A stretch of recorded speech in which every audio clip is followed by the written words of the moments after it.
This is just a very short video I thought I would do. It's something which I've never really talked about before, but if you're going to be designing a hex layout, it obviously takes time to build it, and you may well build it at a different time and place to when you're actually going to be playing, setting up for a game, or you might want to set it up again multiple times. Because it's so modular, it can be quite easy to forget how exactly you had it set up. So here's some tips on that. So first thing you're going to want is some hex paper.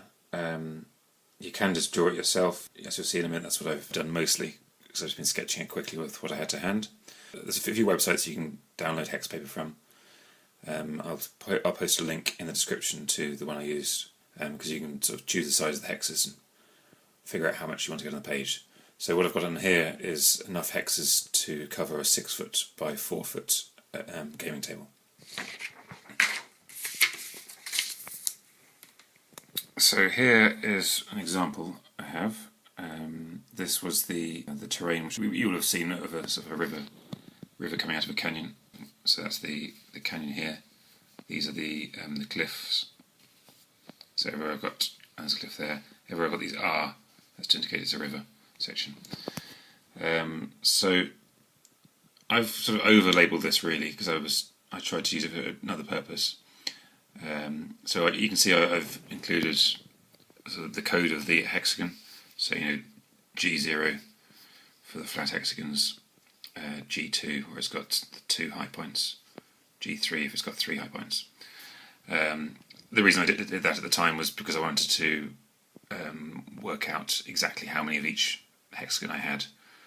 Something that people were interested, some of the backers of the Kickstarter were interested in knowing,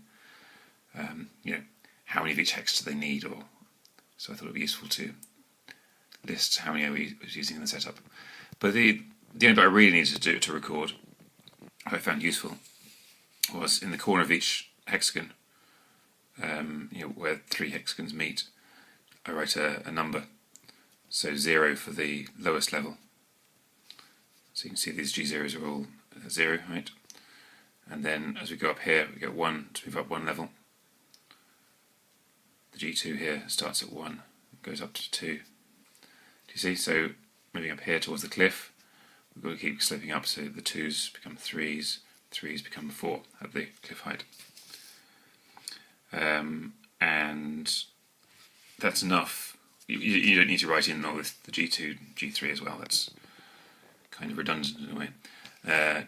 Drawing in features like the cliffs, riverbanks, trees if that's important to you, and that's enough to recreate it, to record what you've built the first time and recreate it later. There's another one, grassy slope. I'll try and cut in the actual images of these setups into this video. So the same idea. And this was the rough track through the trees. So this is where I was trying out having a T-junction there. Yep. So that's basically how I record them. It can be useful as well as recording what you have built, so you can recreate it. It's also useful if you haven't quite got the hexagons that you need yet. Like maybe you've got most of them. You can sort of plan the extra bits you're going to need. Maybe you only need another half dozen or so hexagons. So by drawing this out, you can sort of record the ones, you can tick off the ones you've built, and you'll know the ones you still have remaining to be able to complete that setup. Okay, that was all I wanted to show really. I hope some of you at least found this helpful. Thanks for watching.